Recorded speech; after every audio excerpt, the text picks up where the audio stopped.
Hi everyone, I'm Cadence and welcome to my new YouTube channel. So I wanted to start documenting my collecting journey, whether that's manga, scale figures, K-pop related things, or even tech items, maybe share art videos too. So this will be my little corner of the world where I share with all of you the things that I love. And as you can tell from that list, my interests are pretty widespread. So maybe you'll find something in here that's for you that we can all talk about. In this part 1 of 2 videos, I'll be talking about my current manga collection. I was always into anime and manga since I was a kid and had some random volumes here and there, but only started to collect in the past year or so. I have about 130 volumes so far, and I do have a handful of others that I haven't received in the mail yet. So since I have quite a bit to go through, let's just get started. So the first series is the Shonen A School Frozen in Time. This one's published by Vertical Comics, and the mangakas are Naoshi Arakawa, who had done the art, and Mizuki Tsujimura, who had written the story. It's a 4-volume series, so it's quite short. But the nice thing about these 4 volumes is that they have a colored first page, which is pretty cool. So that's volume 1. This is volume 2. This is volume 3. I believe this one's on the back side. And this one is volume 4, which is quite thick. The genre is drama, horror, mystery, and supernatural, and I have read all 4 volumes. It centers around a group of students who get trapped in their school and need to solve and understand the mystery surrounding a classmate of theirs. It starts off quite intense in the first volume, so keep a lookout for that. I learned of this series through one of Manga Thomas' videos, where I believe she binge read it, but I can't quite remember. But I do love my fair share of romance manga, as you'll see in this video. So this was the first series I picked up trying to branch out from that genre. So the next series won't be a surprise to any shoujo reader, and that is the ongoing series A Sign of Affection, published by Kodansha. The mangaka is Sue Morishita, and I do read this on the Crunchyroll app, so I am up to date with the latest chapters, but I opted to pick it up, the physical copies, because I mean, like, it's just too beautiful. I had to collect it. And so this one's volume 1, and the nice thing about these again is that they have a colored full spread in the beginning of their volume. So this is volume 1. This is volume 3. Unfortunately, I don't have volume 2. It's out of stock and just like really hard to find. But this one is the colored pages for volume 3. And then this is volume 4, which I believe is the latest physical copy that's available translated in English. Like, I really love this one. So far the story centers around Yuki, who's hearing impaired, and Itsuomi, who's this well-traveled, worldly guy. The setting is in college, which is really nice and refreshing when it comes to shoujos that are typically set in high school. So they naturally take an interest in each other because Yuki hasn't seen much of the world while Itsuomi has. And then on the flip side, Itsuomi is interested in languages and begins learning sign language. So it's a really cute and wholesome series so far, so definitely check it out if you haven't already. Next is Ajin, published by Vertical Comics. The mangaka is Gamon Sakurai, and this is a recently completed seinen series in terms of the release of the English copies. I believe it completed in Japan early last year, and the genre is action, horror, mystery, and supernatural. I have not read this series at all, so I won't be talking about it yet, but I was seeing this recommended by so many manga tubers and I had to pick it up. This is obviously volume 17, which is the last volume, so I'm definitely not going to be flipping through it, but I do have volumes 1 to 16 ordered, so I'm just waiting for that to arrive. So I'm definitely excited to read it. I know there's an anime for it, but I haven't watched that one either. I did watch the trailer and it looked pretty intense and amazing, so excited to dive into it. Next is Alice 19th, published by Viz Shoujo Beat. This one's done by one of my first favorite mangaka, shoujo mangakas, Yu Watase. And genre is drama, fantasy, romance, and supernatural. This is an older 7-volume series that centers around two sisters, Alice, who's on cover 1, and Mayura, who's on cover 3. And then Kyo is on volume 2, who's in the middle of all of them. This is on volume 2, and then a group of side characters. So in this world, words have powers, like literal superpowers. The two sisters have a bit of a falling out with each other because, I mean, they're in a love triangle. And that naturally leads them to be on opposing sides. And it's about Alice's journey of courage when it comes to expressing herself and the power her words have, both good and bad, on other people around her. So this one's definitely a nostalgic series for me and one of the first mangas I ever picked up as a kid. This is one that I really wished had an animated series. I was on a Yu Watase kick, with Fushigi Yugi, Ayashi no Seres. I know I read Imadoki and Absolute Boyfriend. So I really wanted to see all of them animated, but unfortunately it never did. So every now and then I do reread this one because I do love it a lot.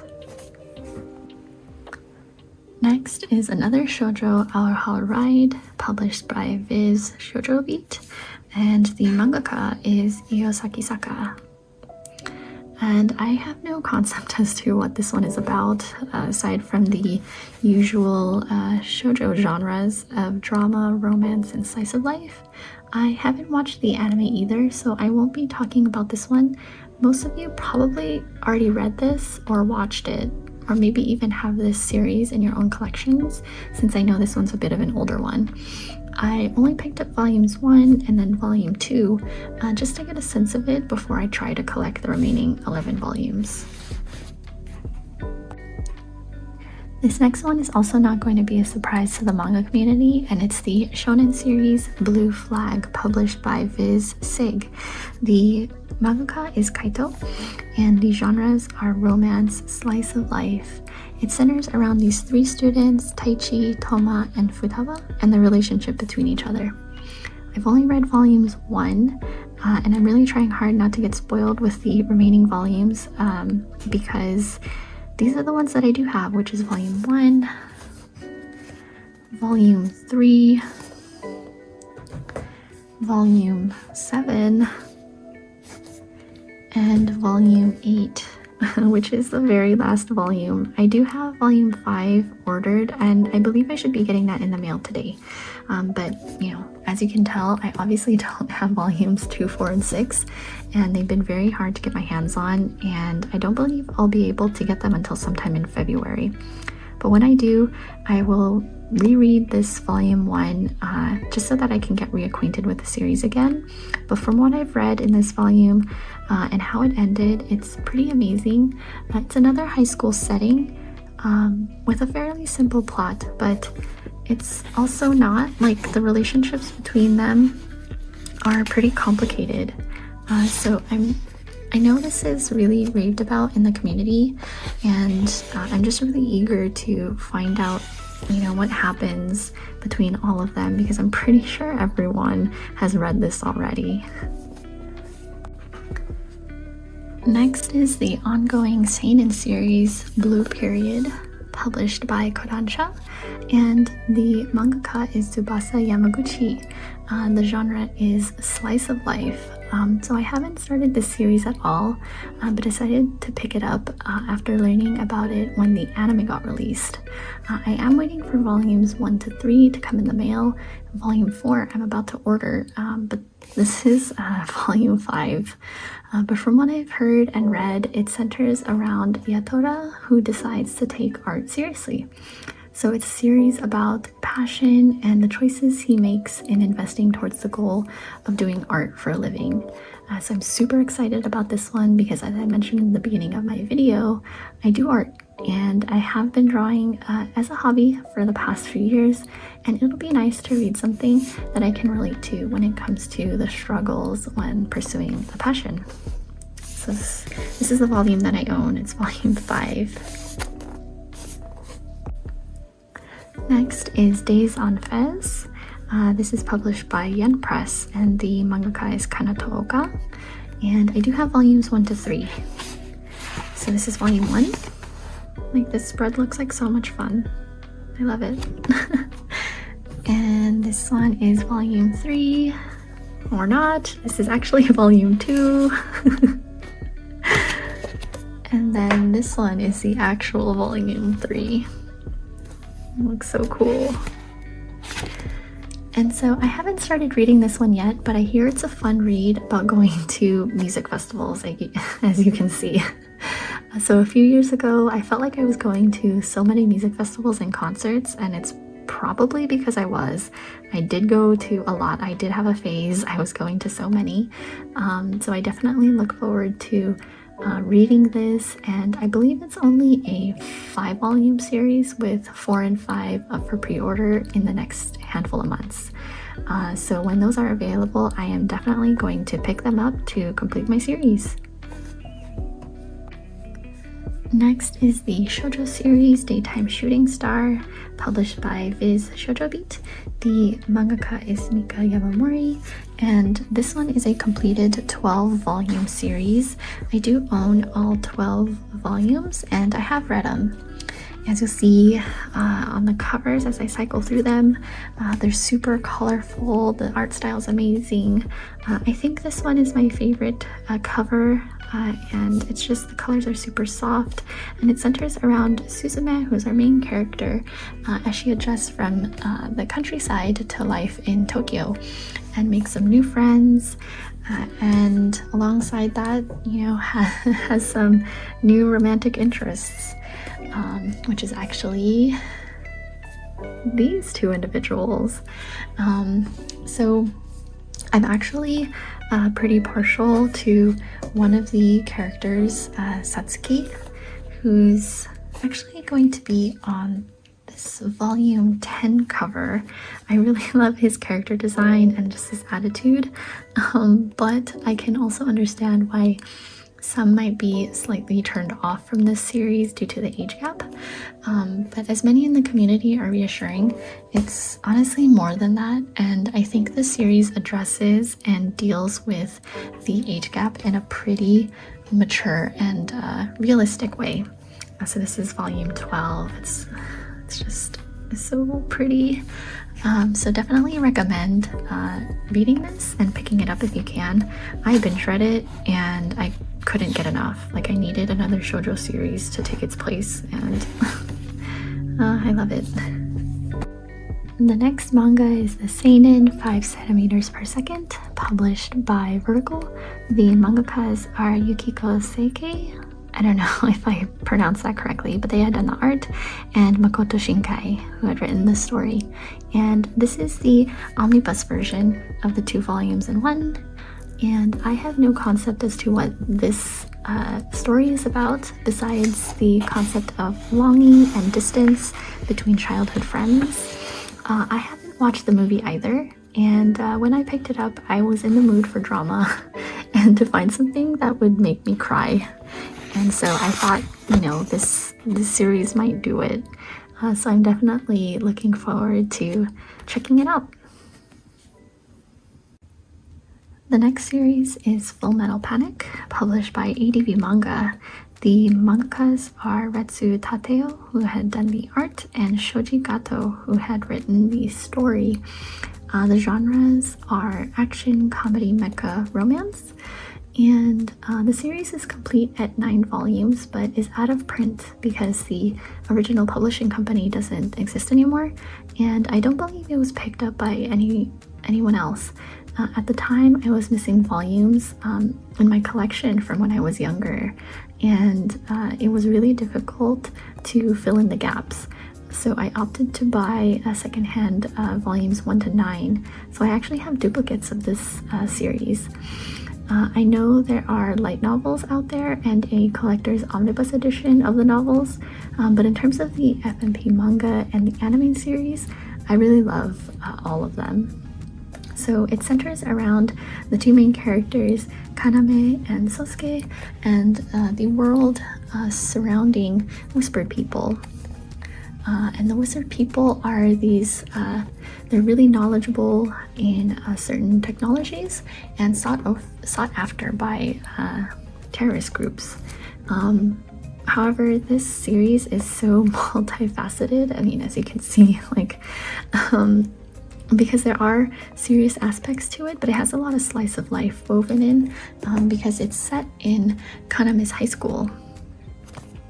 And so, I mean, you combine the two personalities of Kaname, who's our super pretty, smart, popular girl, and Sosuke, who's the blunt, serious, clueless when it comes to social cues guy, because he only knows the military, and you get some really hilarious situations.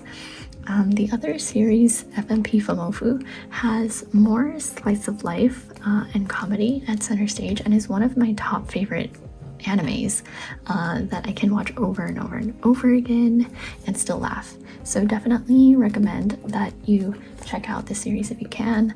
The opening and closing songs for this are, for the animes, are really top-notch.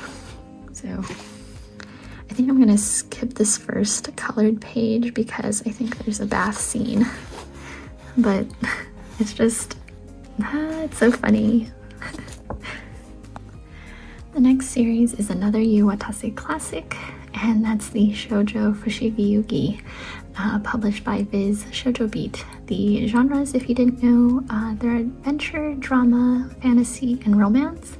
I only have volume 1 from when I got it as a kid, and I never picked up any other volumes because I opted to watch the anime, which I was pretty obsessed with for a while, except Miyaka's voice, which if you watched it, every time she yelled Tamahome, it just kind of grated on my nerves and drove me crazy.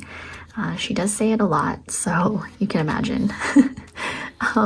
But it centers around two friends, Miyaka and Yui, who get pulled into a mysterious world through a book and get separated. Miyaka is deemed a priestess and is then required to gather the celestial warriors in order to summon Suzaku, one of the gods, for 3 wishes.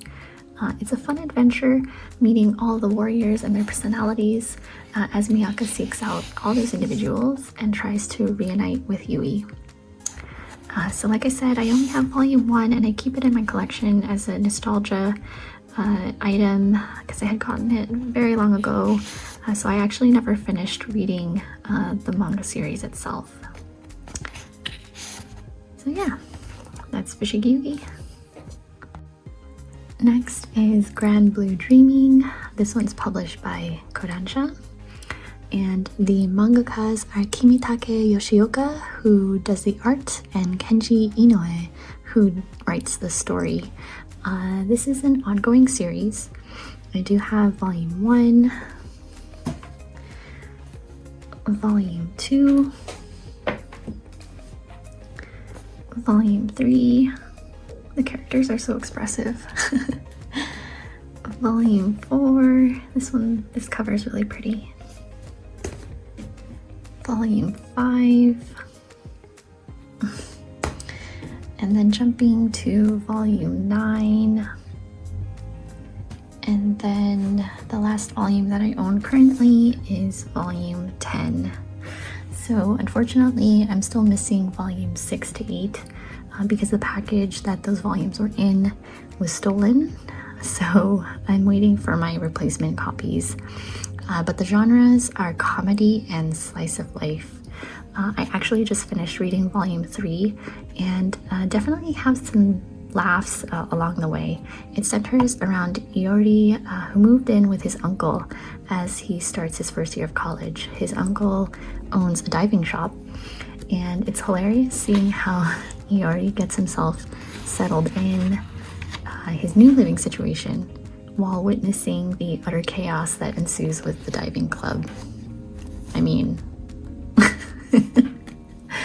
it has a really high rating on my anime list, and while I will say not all the humor is for me, I do still find some of the scenarios funny, so definitely check it out if you kind of just want to turn your brain off and maybe reminisce on those college years, which, you know, some of these things did remind me of the craziness of those times. So yeah. This next manga is going to wrap up my part 1 of this manga collection video, which is the Josei Haru's Curse, published by Vertical Comics. The mangaka is Asuka Konishi, and it's a completed 2-volume series that comes in this omnibus edition. The genres are drama and romance. I did just finish reading this, and the story is about 2 sisters, Natsumi and Haru, who's on the back cover, who does pass away. But she had a fiance, Togo.